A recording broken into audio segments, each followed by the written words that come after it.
All right, many of you have asked me about playing in a big band. How difficult is it? Certain things to look forward to, chart reading, and what have you. There are two books, one which is a Bible that I'm sure that you know about, heard about. The man that wrote it is a fabulous individual. His name is Jim Chapin. And I'm sure if you tried to play this as I did as a youngster, you cursed and sweated just as I did trying to play it. But this is advanced techniques for the modern drummer. And it enables you to develop independence between your right hand and your left hand. And Buddy was also an innovator in this. The reason why I mention this is because when Buddy played time and in playing with the band, his left hand was always moving. It was constantly playing, and that gave the band the energy. You know, I look at, or I listen and look at young college kids today that are playing in big bands, and they're playing behind the band. A drummer in a big band needs to be the dynamo. He needs to be the driving force, the engine, so to speak, the heartbeat of the band. And the drummer needs to be the one that propels the musicians. And that comes with confidence, playing over a period of time. But it also entails or involves technique that you have. And we'll just play some time, and I'll give you some examples of what I'm talking about. A lot of guys will be playing a time, and this is the way that they play time.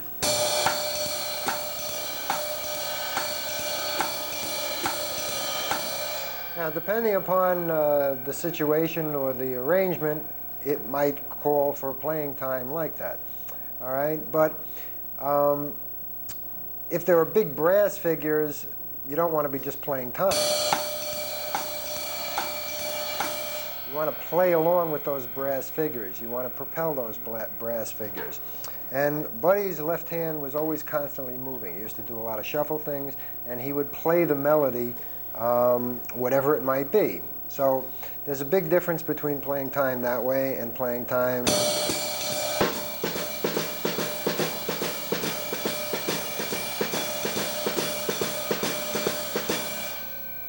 That's a more propelling type of beat than just playing.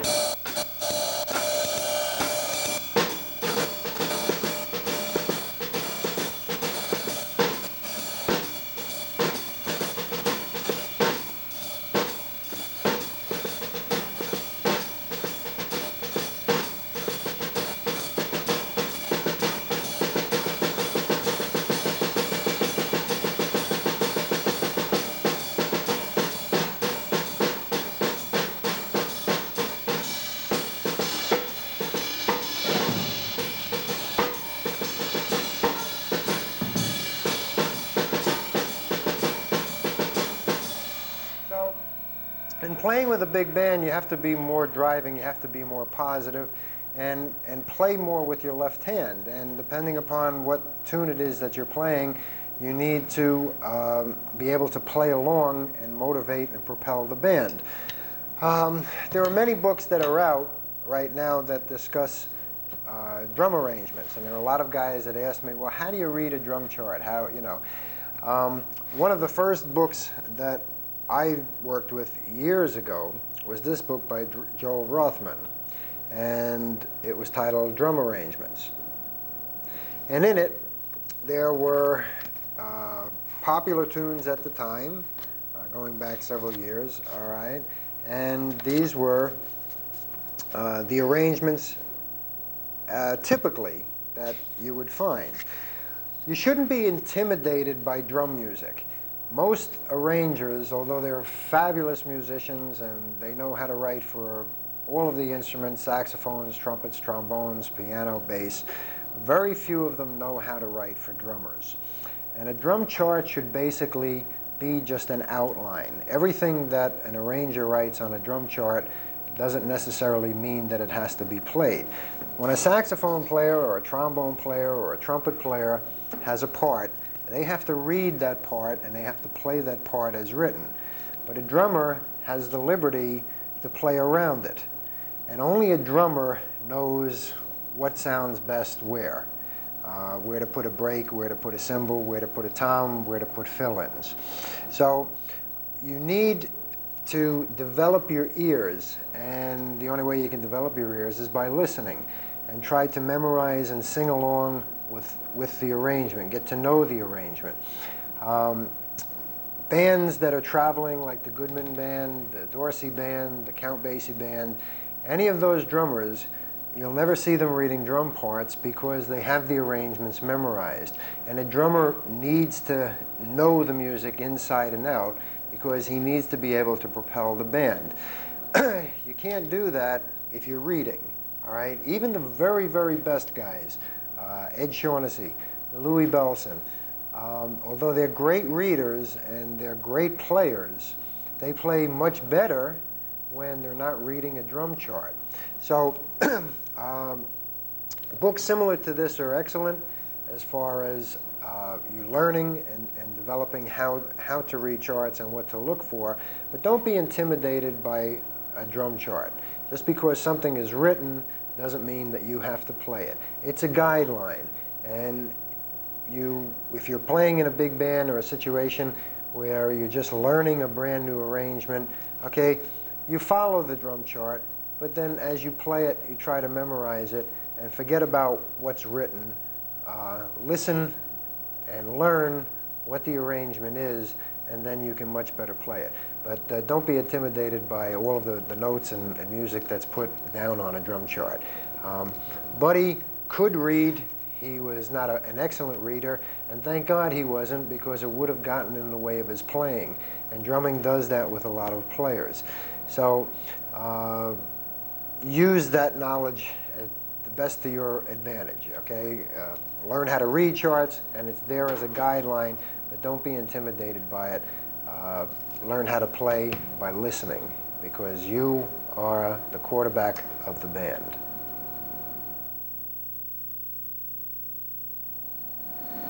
Well, we've come about to the close of more secrets of the world's greatest drummer.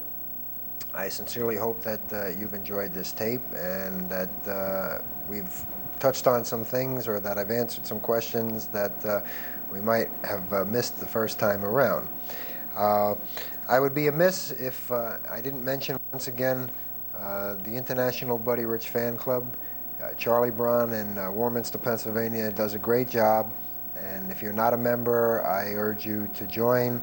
The information is enclosed in the video, just as it was in the first one, and it has all kinds of information, record reviews and things that are available, and it's just great to try to keep the memory of the world's greatest drummer alive, so that I hope that if you're not a member, that you will become one soon. I sincerely really do want to thank you for all the kind words that you've said. The letters, the videotapes, the audio letters, it's wonderful. It's really been appreciated. It's been somewhat of a struggle for me. I'm not a mainstream drummer. I don't have blue hair and long earrings, and unfortunately I don't make the money that some of these guys do today, but it's an art and it's a style of drumming that I believe should be continued. And I hope that my observations of Buddy and the things that I've learned, that I can pass on to you, and that you can make use of them yourself. So once again, I thank you for purchasing the video. If you have any specific questions, or if there's something that I can answer for you, I hope that you would write to me at the RTC address in Boca Raton, Florida, and I'll try to get back to you and answer any questions that I can. We're going to leave you with another solo performance that was performed at a recent concert that I hope you enjoy. Thanks again. Keep in touch, and until next time, keep hitting in good health. Keep swinging. So long.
Let's hear it for this great band. Gentlemen, stand up, take a bow. Thanks for sticking with us out.